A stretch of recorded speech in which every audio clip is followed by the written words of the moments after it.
What's up, guys? As a lot of you know, my LS3, my workhorse and the staple of my racing life, finally let go at the last race after about 105 race hours. Engine didn't owe me anything, but it also tried to burn the car to the ground and take me out to a concrete wall. It didn't need to do that. But we are still not entirely sure what went wrong. We reviewed data, nothing obvious came up in the data, so we're gonna tear this thing down and see what happened. We'll also probably be donating some of this LS goodness to that poor thing that desperately needs a V8. And yeah, so we might drop some Easter eggs about what's going on next for this car, but we can't quite spill all the details yet. Yeah, off-season is in full swing here at Apex Garage. Alright, so for those of you that didn't see our Road Atlanta video, there is the hole. So we're not really sure what failed yet. We have our suspicions, but that's where the fun is. Okay. Clip is off, coil packs are out. Most of the wiring harness is disconnected. Savannah's taking the spark plugs out so we can get the headers off. And this sucker should slide right out the front. Forgot about the transmission. Oh yeah, we have to disconnect from the transmission, which is a little difficult. Because this Tolerances are a little tight. Really Can't far see back. it from that side, but we'll get it figured out. Making good progress.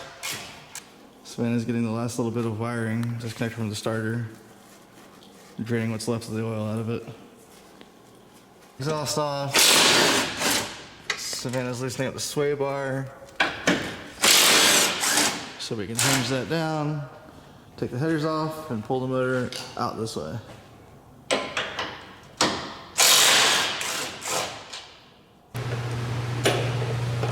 Hooray, transmission bolts. Yeah.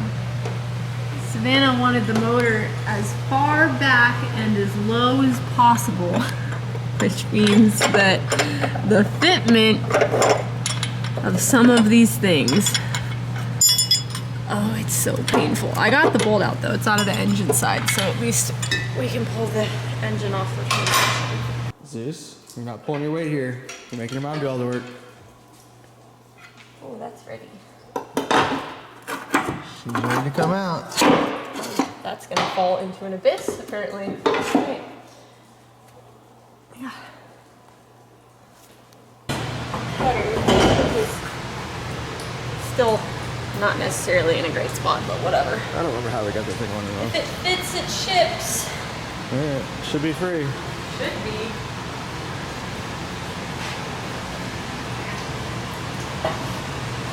Still needs to go up.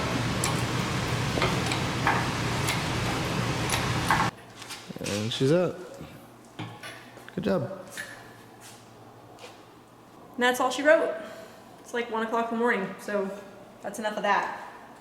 You can see daylight through the holes. It's pretty cool. It's a little harder on this side, but you guys will probably be able to see it better on video once we pull the engine mounts off tomorrow.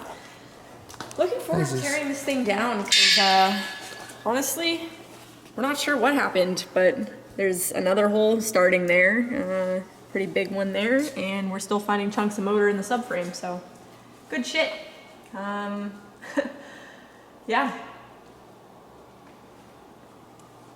Any final words? R.I.P.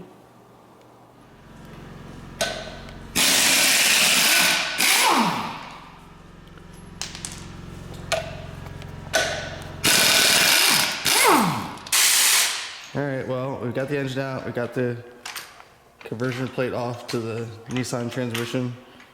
Or want to put it on the engine stand, but we need to get some longer bolts. So in the meantime, we're going to take off some things that are still accessible, like the intake and the fuel rails. Savannah's just going after it.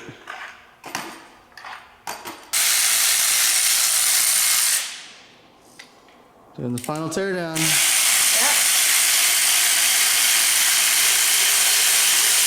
It's like unwrapping a really crappy Christmas gift. We got all the accessories off.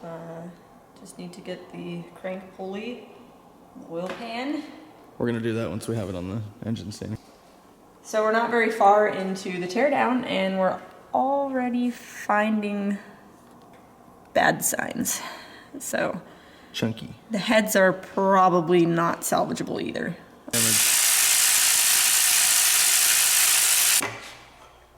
So man has got this thing, this disassembly game down pat here. Getting all the push rods and rockers out. Getting pretty close to taking the heads off. Then we get to see the really fun stuff. Kevin was using the bathroom, so I got bored. It's a common problem. It's a common problem.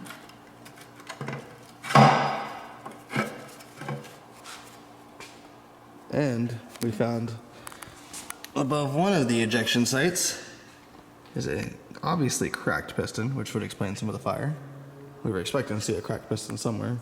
Pretty sure there's gonna be another one on that side. One head off. Sven is about to take the next one off. See how many more cracked pistons we can find. If I could ever get this bolt out. There we go.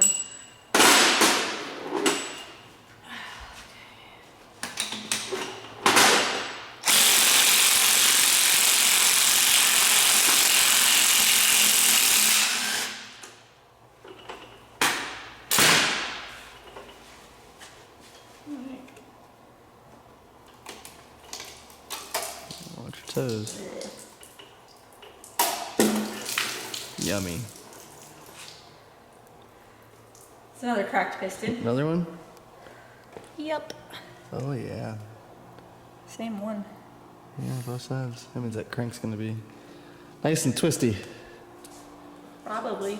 Aw, look at you. So sad. There's fuel and water in my shoes. So, 2 cracked pistons. That's what we have so far.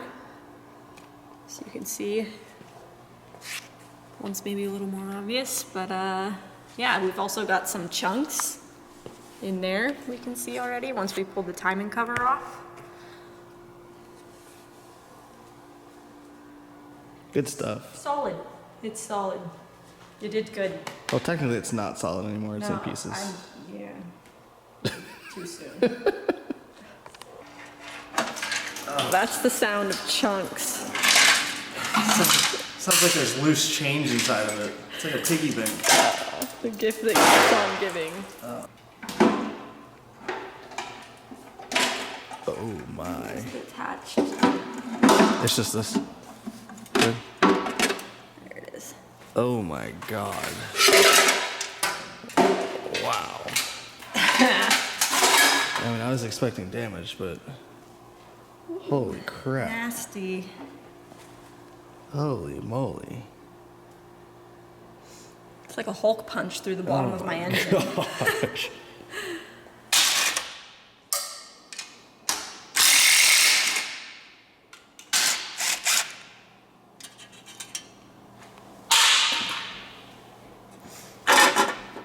The big reveal.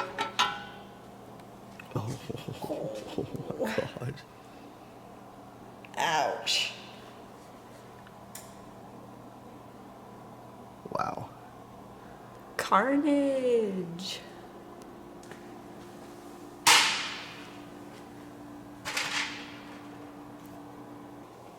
A lot of carnage. Lots and lots of carnage. I mean, that rod is completely missing. Yeah, at this point, it's down here somewhere. At this point, we can only really speculate what failed first, whether maybe a rod bolt snapped and caused this whole thing, which is apparently pretty common in LS3s, or whether the rod itself failed. Who knows? It made a lot of carnage, though. Yeah. It's impressive. Yeah, it did a good one.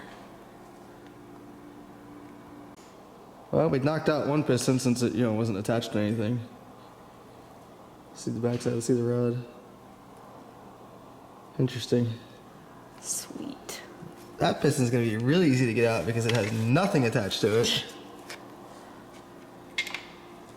Impressive. Not even mad. Now that's the winning piston right there. That's the prize piston. That's beautiful. Next to this sucker. Put them next to each other. Wow. That is some carnage there. You done good. Do I win? I think What do you I won. win? You win 2 trophies? you win a really nice paperweight. I mean, this entire thing's a paperweight, but that's a really nice one. Please don't put that in the video. Oh, it's going in the video.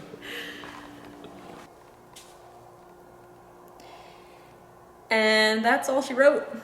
So, I have to admit, I felt pretty defeated sitting on the side of Road Atlanta in August with a on-fire, wrecked, and blown motor race car. So, at least the damage and the carnage makes me feel like we sent this thing off to Valhalla the proper way.